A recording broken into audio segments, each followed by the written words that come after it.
एक समय की बात है।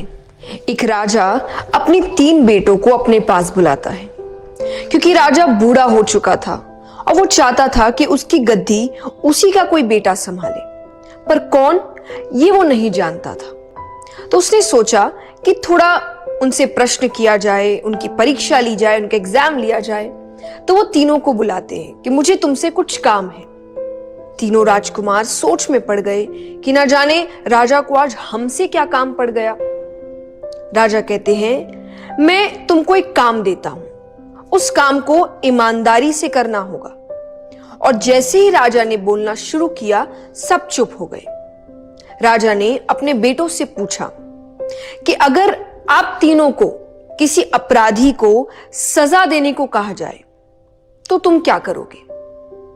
तभी एक राजकुमार ने कहा कि मैं उसे बड़ी से बड़ी सजा दूंगा ताकि फिर कोई वो काम ना करे।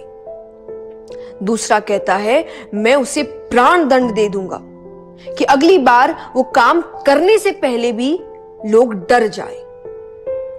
तीसरा बेटा थोड़ा ज्यादा समझदार था। वो कहता है, अगर राजा की अनुमति हो तो मैं इसका जवाब देने से पहले एक कहानी सुनाना चाहूंगा। राजा ने कहा, सुनाओ। राजकुमार ने कहानी शुरू करी। एक बहुत ही अमीर राजा था। उसके पास एक तोता था। वो उसको बहुत प्यार से रखता, उसका बड़ा ध्यान रखता। एक दिन उस तोते ने राजा से कहा कि वो अपनी मां से मिलने जाना चाहता है।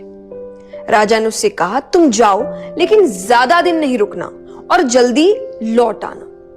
तोता चला गया, अपनी मां से जाकर मिलता है। कुछ दिन अपनी मां के पास रहा, उसका ध्यान रखा। अब वो तोता जब वापस आ रहा था तो रास्ते में उसे एक आम का पेड़ दिखता है। उसने कई लोगों से ये बातें सुन रखी थी कि उस पेड़ का फल खाने से कोई भी अमर हो जाता है। तो फल वो राजा के लिए लेकर आने लगा। रास्ता बहुत लंबा था, इसीलिए रास्ते में ही तोता थोड़ी देर के लिए सो जाता है और वो उस पेड़ के नीचे फल को रख देता है। लेकिन उस आम को एक सांप ने थोड़ा खा लिया। अब वो जहरीला हो गया।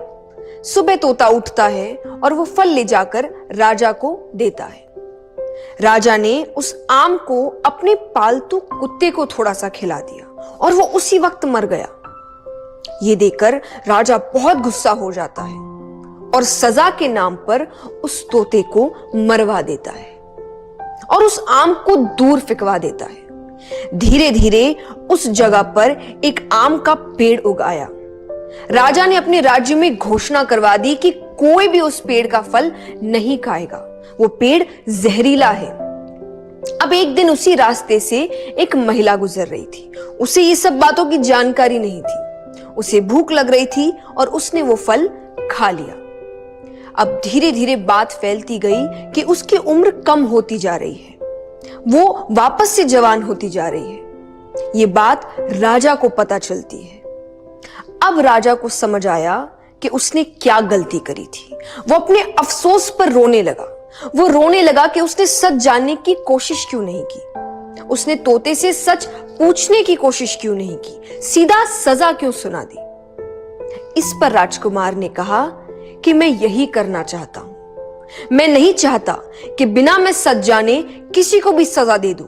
कोई भी अगर आकर कह दे कि सामने वाला गुनहगार है तो मैं सजा सुना दूं।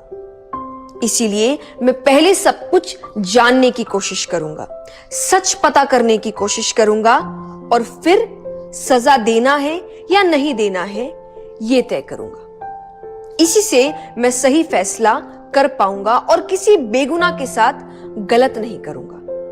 ये सब सुनकर राजा बहुत खुश होता है और अब आप समझ ही गए हैं कि वो राजा की गद्दी किसको मिलती है। इस कहानी से हमें क्या सीख मिलती है कि हमें कोई भी काम, कोई भी फैसला जल्दबाजी में नहीं लेना चाहिए। कोई भी बात बोलने से पहले, कोई डिसीजन लेने से पहले पूरी सिचुएशन को समझने की कोशिश करो और फिर कुछ डिसीजन लो। इससे आप गलत बात बोलने से बचेंगे, गलत फैसले लेने से बचेंगे, क्योंकि मोस्ट ऑफ द टाइम जल्दबाजी में लिए गए फैसले ही हमें नुकसान पहुंचाते हैं।